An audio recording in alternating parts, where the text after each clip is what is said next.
Eh bien, ils sont superbes. Très cool. Ah, somptueux. Ah, il va quand même ouvrir. Je pensais que c'était une femme libérée.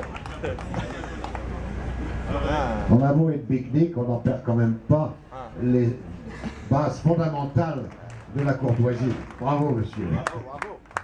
Très très jolie présentation pour cette voiture que tout le monde connaît, la fameuse Coccinelle, qui est ici dans une évolution des années 70. La voiture est née donc en 1936 et elle sera produite très très longtemps, puisqu'il y a peu d'années encore, au Mexique, on fabriquait les Volkswagen qui sont utilisés à Mexico en particulier comme taxi.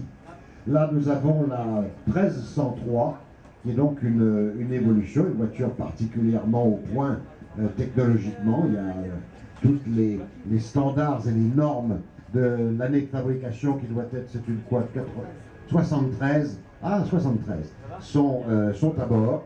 La voiture me paraît sublimement entretenue. Écoutez, bravo. Quelques petits mots, il y a peut-être des anecdotes autour de cette automobile qu'il faudrait nous confier. Bien, écoutez, elle sort d'usine, donc ça fait 15 mois qu'elle roule dans cet état-là. J'ai mis 5 ans à tout refaire. J'ai fait faire que la carrosserie, donc la peinture bleue, sinon tout le reste, c'est mes petites mains à moi qui ont travaillé. Voilà, c'est une voiture porte-bonheur, donc c'est une 1303, un moteur 1300 cm3 de 1973. Écoutez, bravo, c'est une très belle année, certainement. En tout cas, félicitations pour le travail que vous avez fait, parce que vous êtes un amateur particulièrement éclairé et compétent. Tout de même, la voiture est absolument nickel. Et alors, vous l'utilisez assez souvent? Tous les week-ends. Tous les week-ends. Ben, c'est ce qu'il faut faire. C'est une voiture de loisir.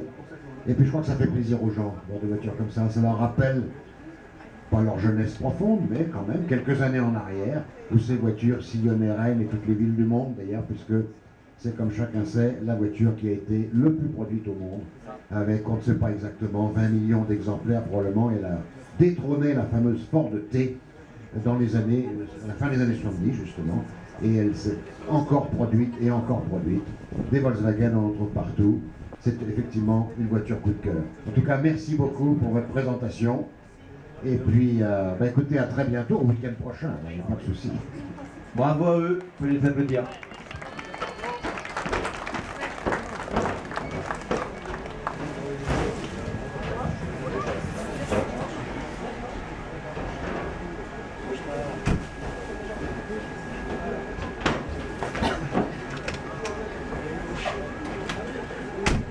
Il y aura une voiture.